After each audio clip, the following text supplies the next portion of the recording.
जळगाव. जळगावला ना ते भरीत करतात. वांग्याचं भरीत तिकडचं फेमस आहे. आणि भाकरी. काय तो काळा मसाला. काळा मसाला ना मला माहितीच नव्हता. म्हणजे हा आणि मसाला इतका छान असतो. काय त्याची टेस्ट असते काळ्या मसाल्याची. त्याच्यात खूप गरम मसाले वगैरे असं हो असतं. कदाचित काय माहिती नाही पण तो काळा असतो असा. हो हो काळा मसाला. हो आणि त्याच्यावर ती भाकरी आणि ती इतकं सुंदर लागतं. ते काळं मटण म्हणून पण मटण तर मी खातच नाही. खरं सांगू का, मी हत्येच्या विरोधात आहे खरंच. मला मटण हा प्रकार मी खाल्लाच नाही आयुष्यात. आणि मी कुठलंच मीठ खात नाही एक्सेप्ट चिकन खात होते. ती हत्या मी मी मी त्याला एन्करेज करत होते आजपर्यंत. पण आत्ता मला ना ते चिकनसुद्धा मला ते नको वाटायला लागलं. पण ऑफकोर्स ह्यांची हत्या मी करते. ती त्या बाबतीत मी कृतज्ञ आहे. आणि मला वाटत नाही मी मायाळू होईन त्या बाबतीत. ती पण हत्याच आहे. पण काय करू. I can't help. त्यांना पाहिल्यावर हेल्पलेस झालं होतं. खरोखर. आणि त्यांचं ते आणि ते ना त्याची टेस्टच इतकी छान असते. त्यामुळे जळगावचं एक ते भरीत.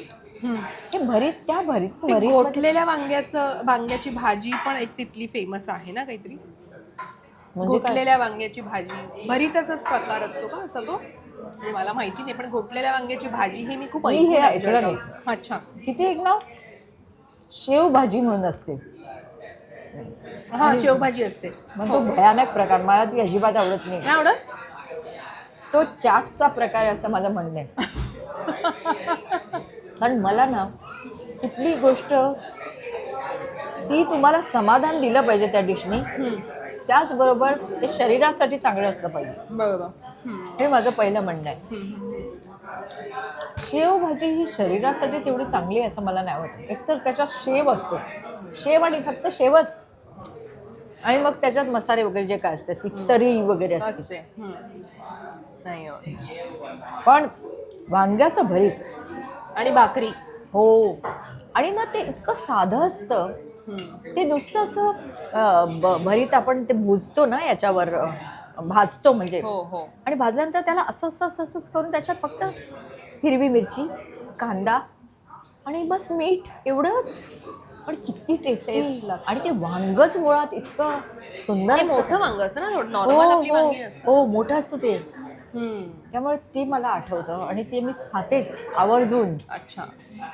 आणि एक मला ना महाराष्ट्रातलं तू विचारलंस पण मला आपण आधी दुसऱ्या राज्यात गेलो. गोवा केलं.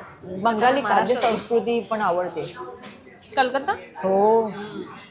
पण तिथे कलकत्त्यात मी असं ऐकलं की गोडे मासे जे गोडे तलाव ही सुद्धा डेव्हलप केली मी टेस्ट आता. पूर्वी कसं मी नाका मुरडायची त्याला. मला ते आवडत नाही कारण त्याच्यावरती असे खपले काही असे काढतात ते असं. हो ते असं त्याच्यात काटे खूप असतात. रोहू मासा हिल्सा रोहू.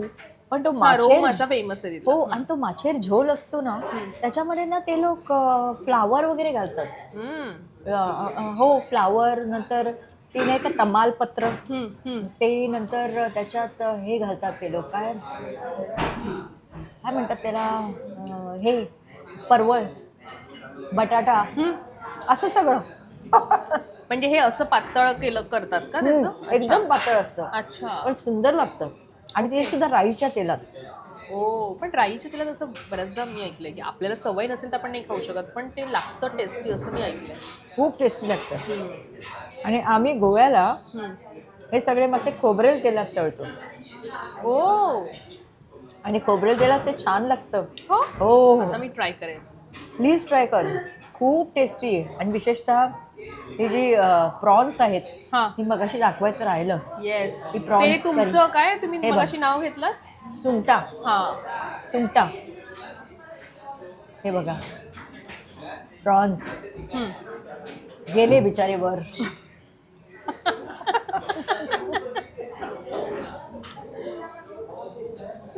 काय करणार. प्लीज मला माफ करा. आईच्या हातचा कोणता पदार्थ तुम्हाला खास आवडायचा. हुमण. म्हणजे कुठलेही मासे टाकून जे त्याच्यामध्ये ऍड करून. सुरमई पापलेट हुमण आणि ताल्ल्यांचं सुकं. वा. माझी आई.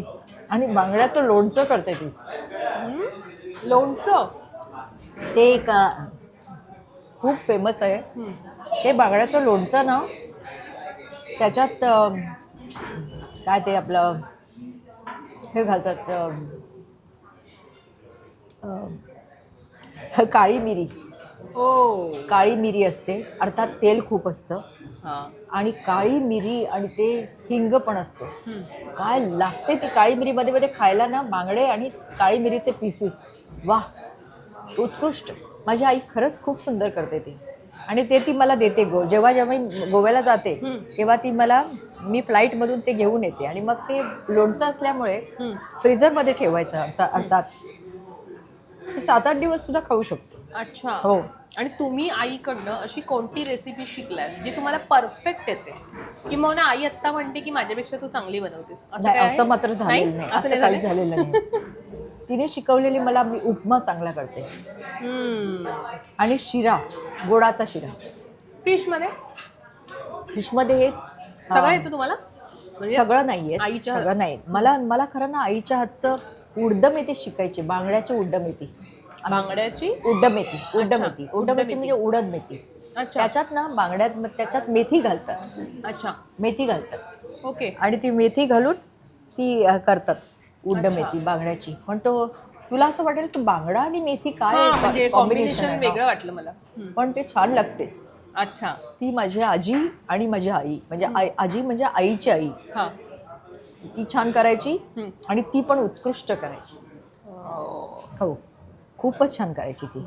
तुम्ही असं एखादं ठिकाण आहे कुठेही गेल्यानंतर, नाटकाच्या दौऱ्यानिमित्तानं, फिल्मच्या शूटिंगच्या निमित्तानं, मालिकांच्या शूटिंगच्या निमित्तानं, रात्रीचं आपण निघालोय पण तिथलं फूड खायचंय म्हणून असं गाडीचा युटर्न घेतलाय कधी? असं कोणतं ठिकाण आहे की जिथे जेवण्यासाठी तुम्ही गाडी पळवू शकता? नाही, असं मी कधीच जात नाही. जे रस्त्यात मिळेल ते. अच्छा. मला तसं ना, तेवढी मी फुडी नाही आहे. म्हणजे काही जण असतात तसे, त्यांचं हे एक आवड असते नाही का, बरोबर. एक पॅशन म्हणू आपण त्याला. बरोबर. तसं असतं ते त्यांचं. तसं ते माझं नाही आहे. बरोबर. फक्त माझं असं म्हणणं आहे, ज्या प्रदेशात आपण जातो किंवा महाराष्ट्रात सुद्धा ज्या ठिकाणी आपण जातो तिथलंच जेवण जेवलं पाहिजे. बरोबर. भलता हट्ट नाही धरला पाहिजे. आता मी समजा दिल्लीला गेले ना, मी तिकडे पनीर खाते आवर्जून.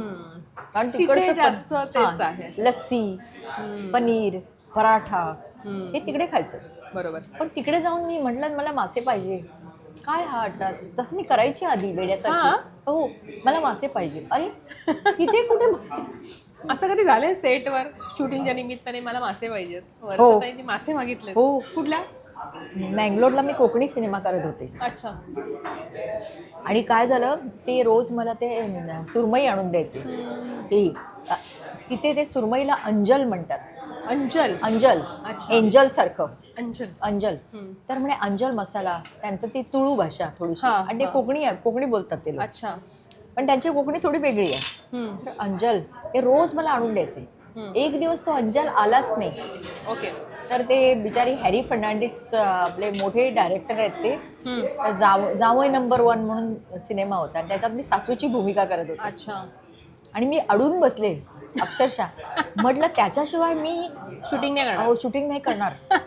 ते म्हणाले अहो वर्षाताई, ते यायला आता वेळ लागेल. म्हटलं नाही, मला ते पाहिजे.